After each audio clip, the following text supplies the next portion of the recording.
আমি ইরফান আহমেদ। আর আজ আমার বিয়ে।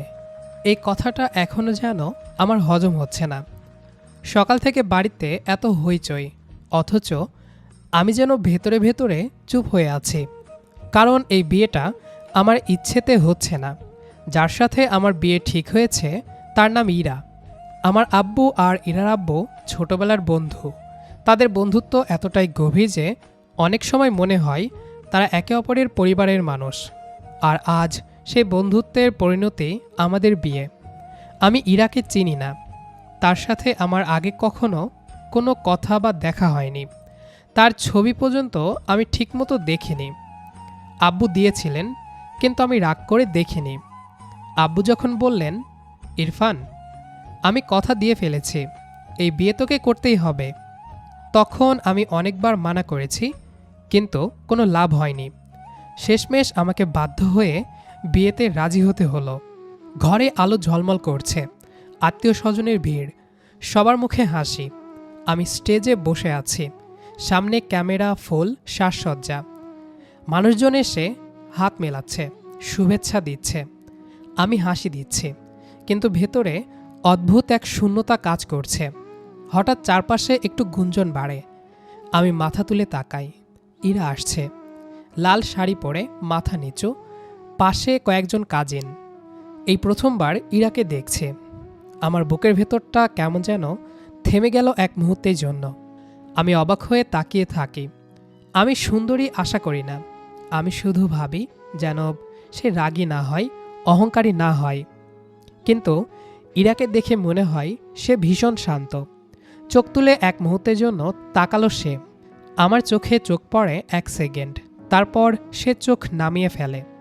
তারপর কাজী সাহেব এসে একে একে সকল নিয়মকানুন মেনে আমাদের বিয়ে পড়িয়ে দেন। রাত অনেক হয়েছে, সব আনুষ্ঠানিকতা শেষ। ঘরে ফুলের গন্ধ, বিছানা সাজানো। আমি বাসর ঘরের দরজার সামনে দাঁড়িয়ে আছি, হাত ঘামে ভিজে যাচ্ছে। একটা গভীর নিঃশ্বাস নিলাম, তারপর দরজা খুলে ভেতরে ঢুকলাম। ইরা বিছানার একপাশে বসে আছে, মাথা নিচু, ওড়না দিয়ে হাত মুঠো করে ধরে আছে। আমি দরজা বন্ধ করলাম। কয়েক সেকেন্ড কেউ কোনো কথা বললাম না। তারপর একটু সাহস নিয়ে বললাম, আসসালামু আলাইকুম। সে আস্তে বলল, ওয়ালাইকুম আসসালাম। তার কণ্ঠ কাঁপছে। আমি একটু দূরে সরে বসলাম। বুঝতে পারলাম সে কিছুটা নার্ভাস। হয়তো আমার মতোই অচেনা মানুষকে নিয়ে তারও অস্বস্তি হচ্ছে। আমি ধীরে বললাম, তুমি চাইলে রিল্যাক্স থাকতে পারো, আমি তোমাকে অস্বস্তিতে ফেলবো না। সে ধীরে মাথা তোলে। এই প্রথম আমি তার চোখ ভালো করে দেখলাম। ইরা আস্তে করে বলল, আমি আসলে আপনাকে এত ভালো করে চিনি না। আমি হালকা হাসি দিয়ে বললাম, আমিও না। কথাটা বলার পর ঘরে আবার একটু নীরবতা নেমে এলো।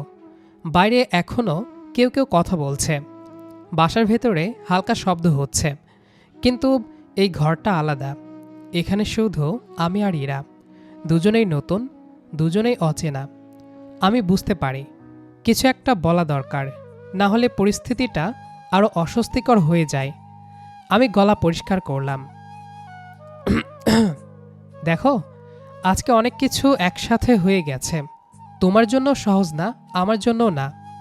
হ্যাঁ, সবকিছু খুব হুট করে হয়ে গেল। একটা কথা বলি, বলুন। আমরা চাইলে কিছুটা সময় নিতে পারি। মানে, আজকে স্বাভাবিকভাবে থাকি, কথা বলি, একে অপরকে একটু জানি।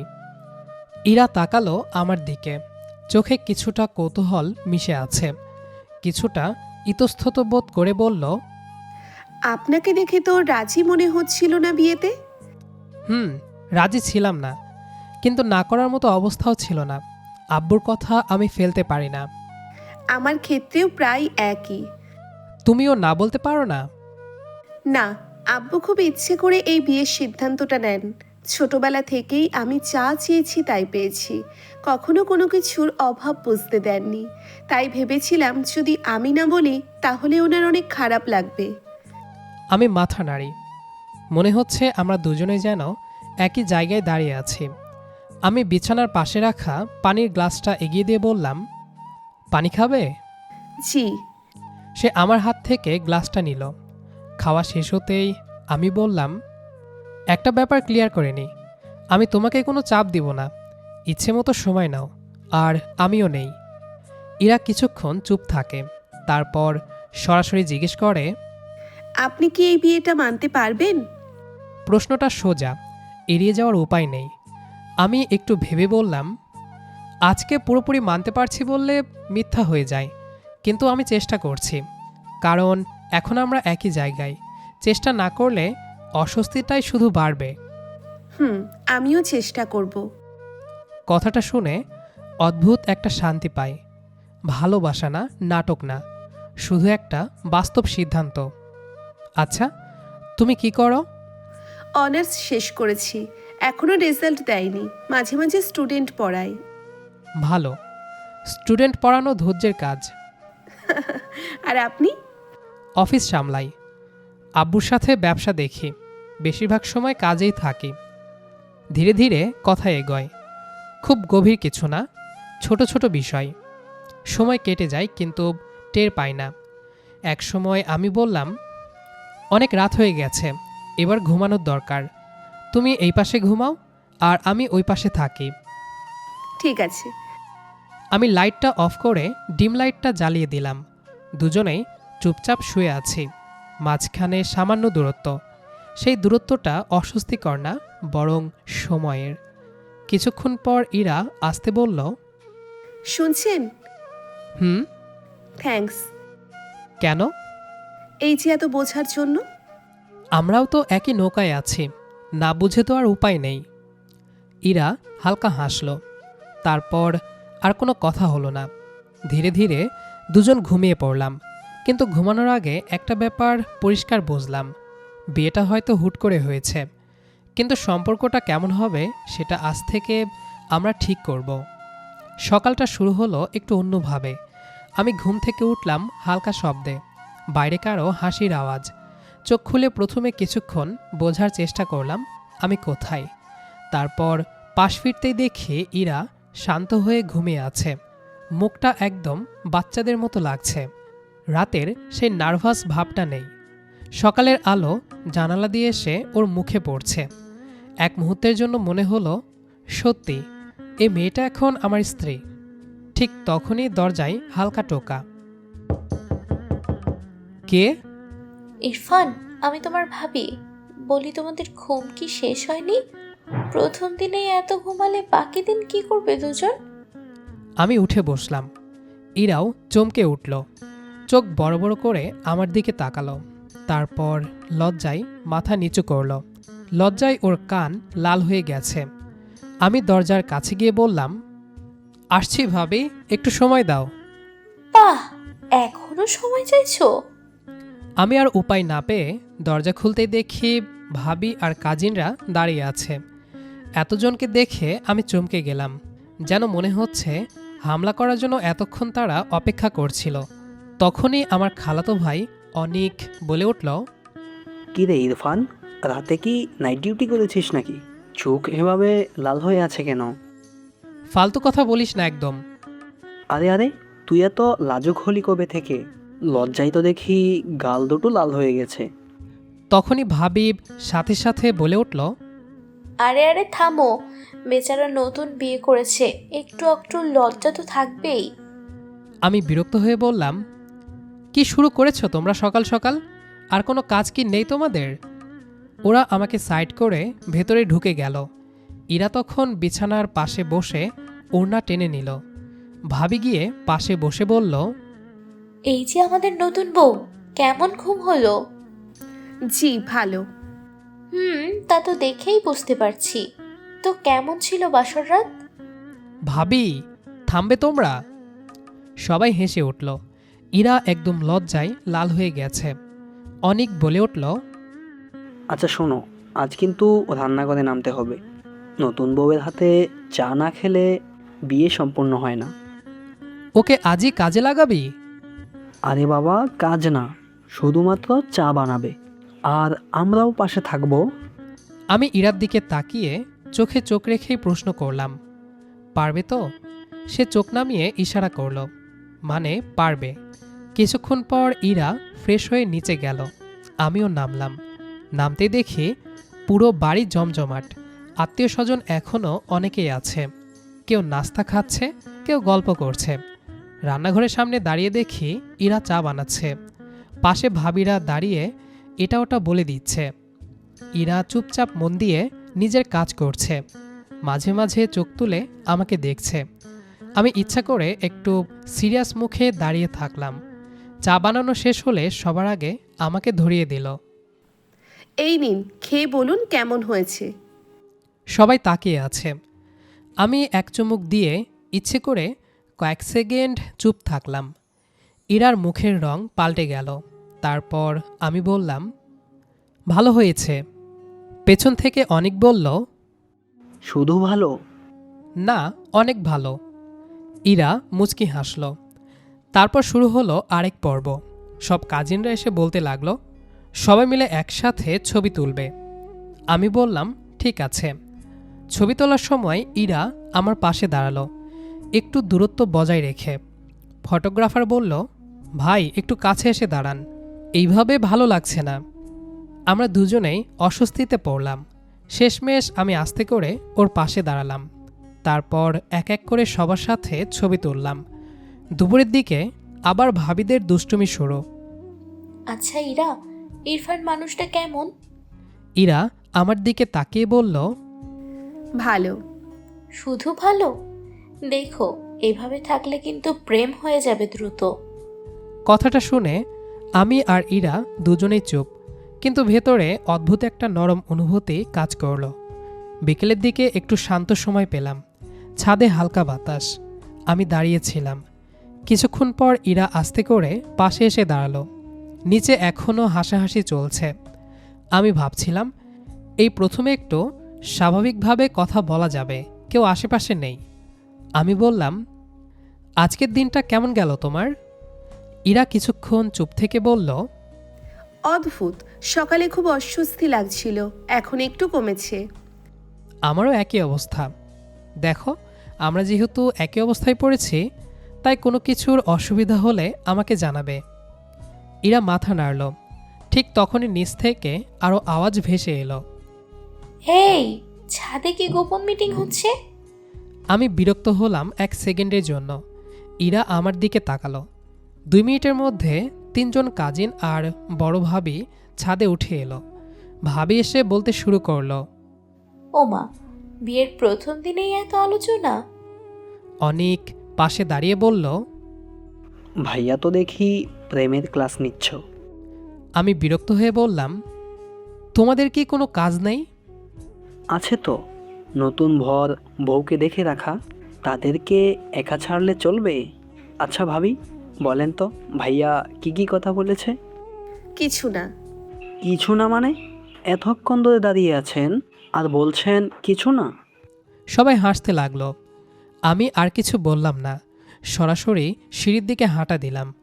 পেছন থেকে অনেক বলল, আরে ভাই, রাগ করলি নাকি? আমি নিচে নেমে গেলাম। নিচে এসে ড্রয়িং রুমে বসে রইলাম। মাথা গরম লাগছিল।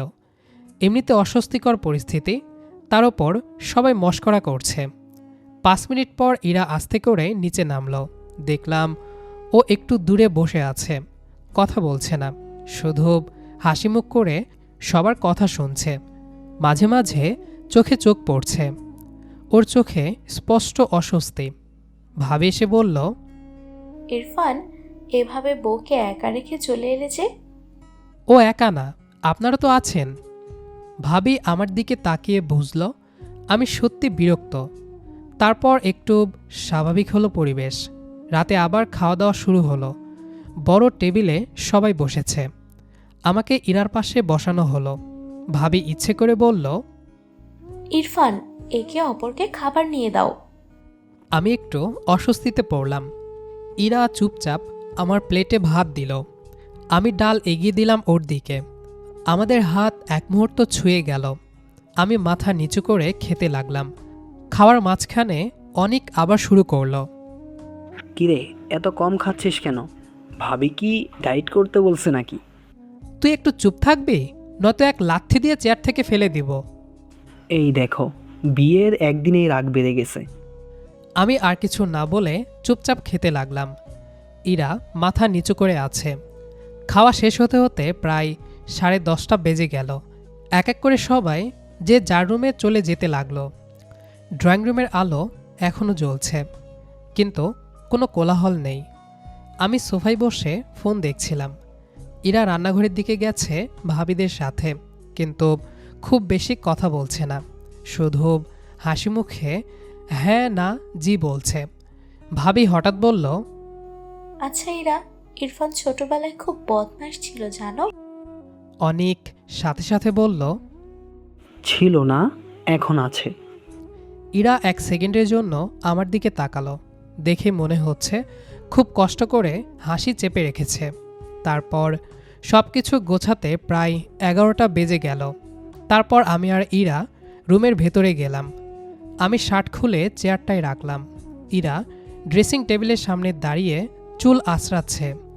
কিছুক্ষণ কেউ কথা বললাম না। তারপর নীরবতা ভেঙে আমি বললাম, কেমন গেল আজকের দিন? মোটামুটি ভালোই। খুব বেশি বিরক্ত লেগেছে?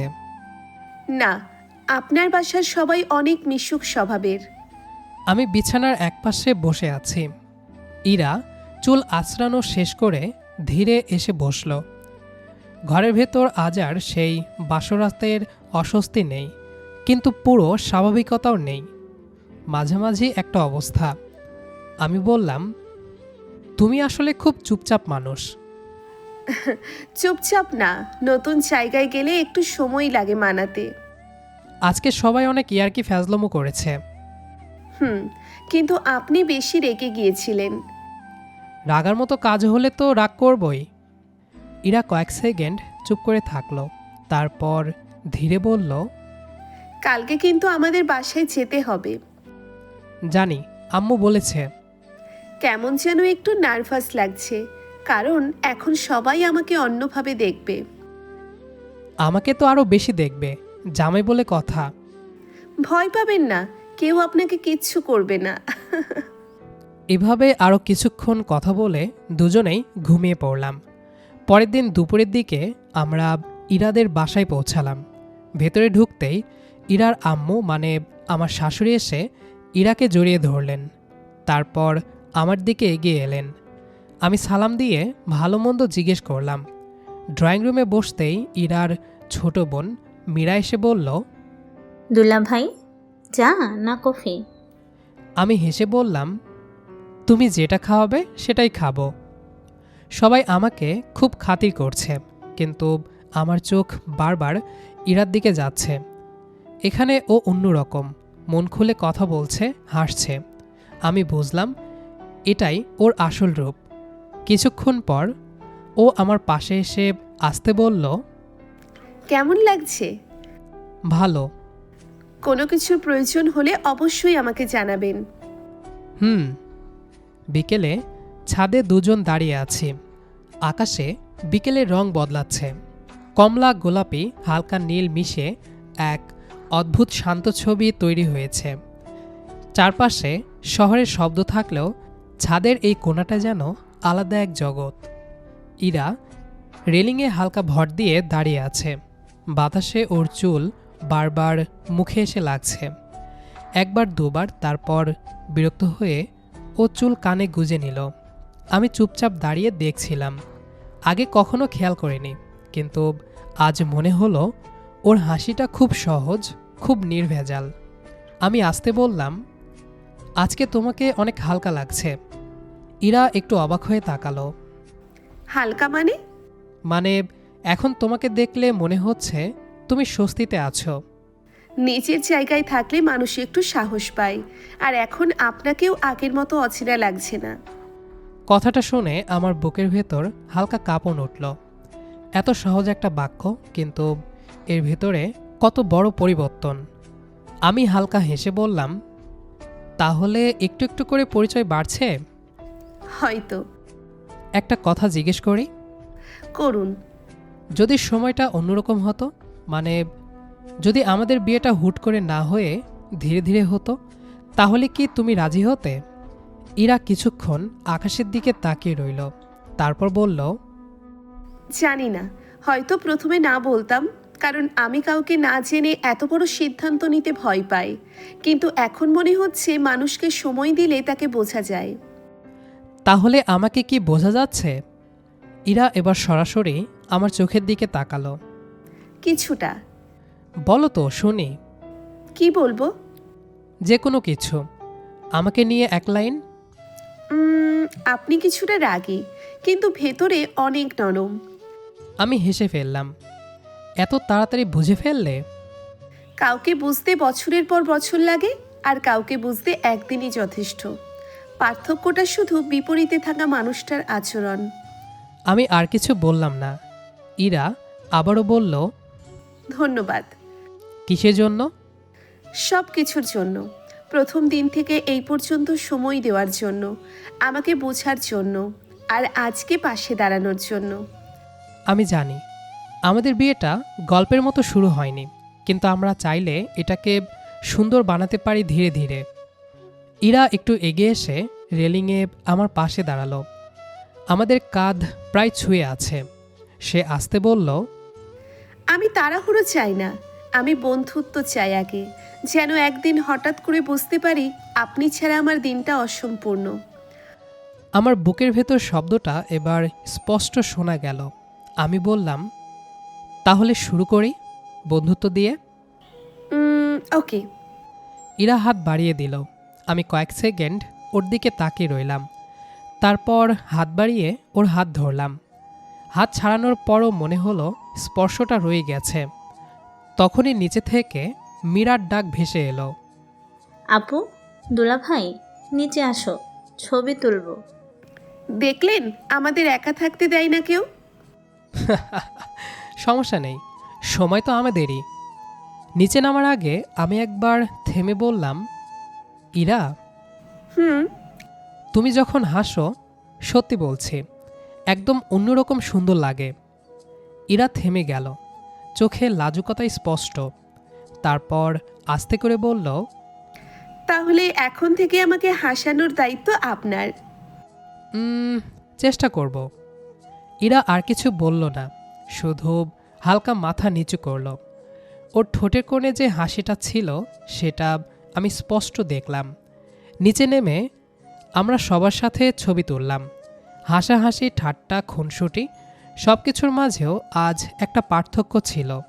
মাঝে মাঝে আমাদের চোখে চোখ পড়ছিল, আর অকারণেই দুজনেই হাসছিলাম।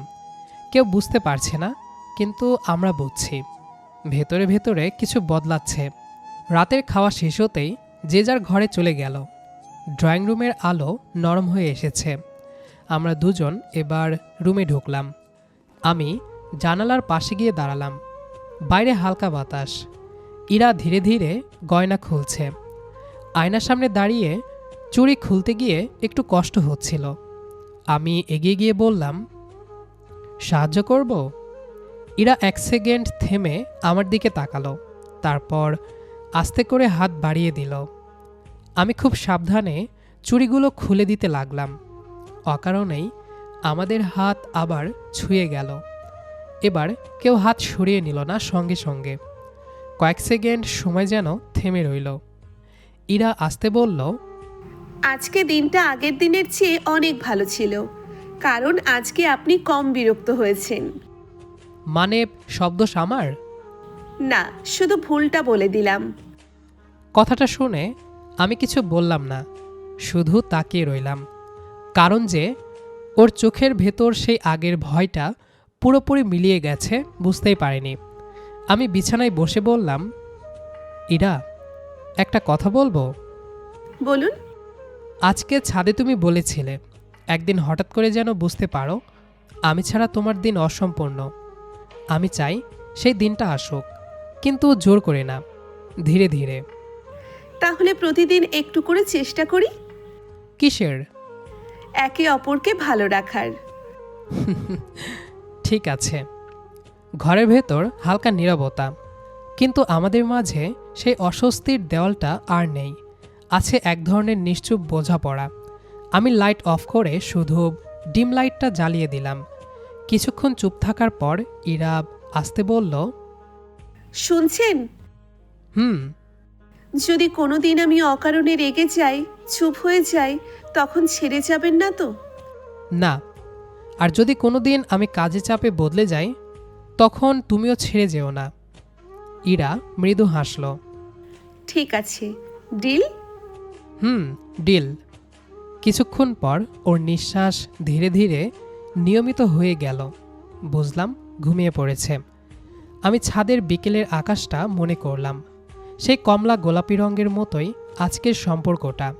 হয়তো এই বিয়েটা হুট করে হয়েছে, কিন্তু আজ প্রথমবার মনে হলো হুট করে শুরু হলেও গল্পটা ধীরে ধীরে সুন্দর হতে পারে। আজ বন্ধুত্ব শুরু হয়েছে, কাল হয়তো ভালোবাসাও শুরু হবে। এই ছিল ইরফান আর ইরার গল্প। একটা সম্পর্ক যা শুরু হয়েছিল হুট করে, কিন্তু ধীরে ধীরে হয়ে উঠল বন্ধুত্ব, আর সেই বন্ধুত্বই একদিন ভালোবাসায় রূপ নিল। সব ভালোবাসা প্রথম দেখাতেই হয় না, কিছু ভালোবাসার সময় নেয়, ধীরে ধীরে একে অপরকে বুঝতে বুঝতেই জন্ম নেয়। একটা হুটহাট বিয়ে, দুইটা অচেনা মানুষ, আর তাদের মাঝে গড়ে ওঠা এক নিঃশব্দ সুন্দর সম্পর্ক। আপনার কেমন লাগলো এই গল্পটা? কমেন্ট করে অবশ্যই জানাবেন।